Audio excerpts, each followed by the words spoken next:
আলাইকুম 32তম বিসিএস পরীক্ষা এবং 2020 সালের প্রাথমিক শিক্ষক নিয়োগ পরীক্ষায় আসা গুরুত্বপূর্ণ খুবই গুরুত্বপূর্ণ একটি অঙ্ক যা বিভিন্ন পরীক্ষায় এসে থাকে। এর ডাকটি হচ্ছে এরকম যে 7 সেন্টিমিটার ব্যাসার্ধ বিশিষ্ট বৃত্তের অন্তর্নিহিত বর্গক্ষেত্রের ক্ষেত্রফল কত বর্গ সেন্টিমিটার।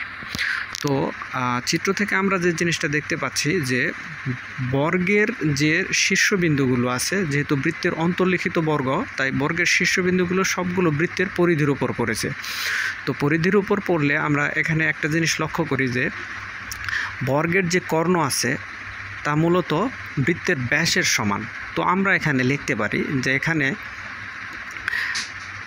বর্গের কর্ণ অর্থাৎ কর্ণ সমান সমান বৃত্তের ব্যাস। তো বৃত্তের ব্যাসার্ধ কিন্তু দেওয়া আছে, মূলত বৃত্তের ব্যাসার্ধ হচ্ছে 7 সেন্টিমিটার, এটা ব্যাসার্ধ। তাহলে ব্যাসার্ধের দ্বিগুণ ব্যাসার্ধকে 2 দ্বারা গুণ করলে ব্যাস হবে। আর আমরা বর্গের বাহু যদি এ ধরি তাহলে আমরা কিন্তু বর্গের কর্ণ নির্ণয়ের আমরা কিন্তু সূত্র জানি, সেটা কি যে a√2 বর্গের কর্ণ। তো বৃত্তের ব্যাসার্ধ যেহেতু 7, তাহলে ব্যাসার্ধকে 2 দ্বারা গুণ করলাম। এবার এর মান এখান থেকে নির্ণয় করতে পারি খুব সহজেই। তো আমরা 2কে 2 বার √2 লিখতে পারি, কারণ √2 গুণ করলে আবার কী হবে, √2² মানে 2 হবে। তো নিচে √2 দ্বারা ভাগ করলাম, √2 আর √2 কাটা গেল, তো এখানে থাকলো 7√2।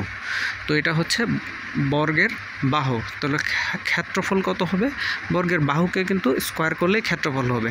তো দুই পাশে আমরা স্কোয়ার করে দিলে এখানে 7 × 7 = 49 হবে, আর √2কে স্কোয়ার করলে 2 হবে। 49কে 2 দ্বারা গুণ করলে 98 বর্গ সেন্টিমিটার।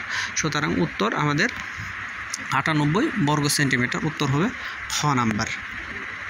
ধন্যবাদ সবাইকে।